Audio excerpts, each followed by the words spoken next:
Have y'all ever been reading, like, for example, in Matthew chapter 4 here, and you see that Jesus was tempted?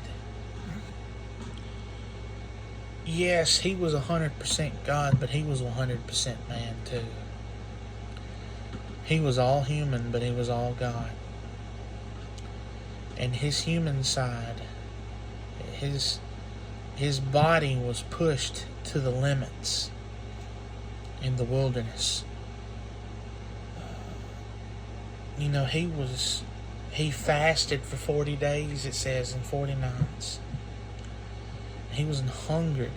The human body, after fasting for 40 days, is getting close to death. And, he's being tempted by the devil, Satan. He's telling him, you're God. Make these stones bread. And you know how easily and how badly he probably desired to eat some bread. But he didn't. Because he knew that one day we'd be going through temptation. He had each of us on his mind. I can't comprehend that. But he knew that we would need an example.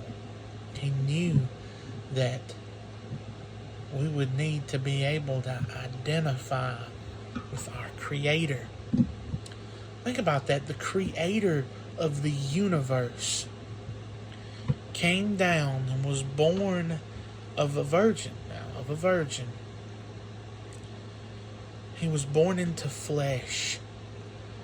He took on a body that could be killed. In some way, he limited himself.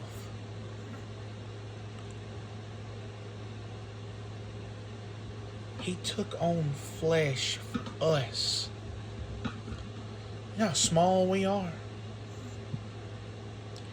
You know how little bitty we are in comparison to everything else?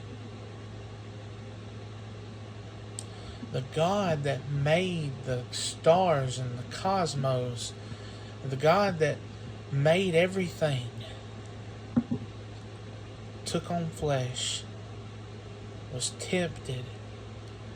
He took all our sins upon himself, and he gave up his life for us.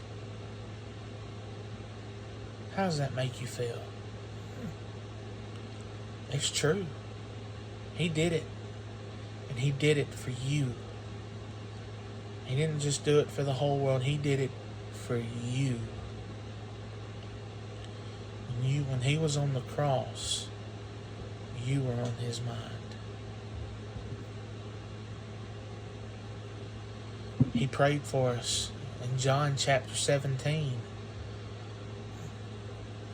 He told the Father, he said, I pray for the 12, but not only for them. He said, I pray for all those who will believe on me because of their account,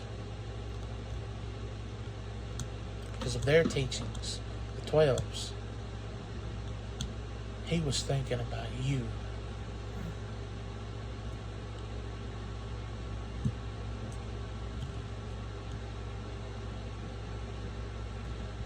There's an old song that says, what will you do for Jesus?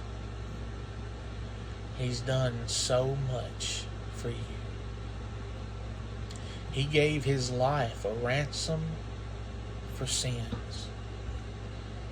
What will you do for him?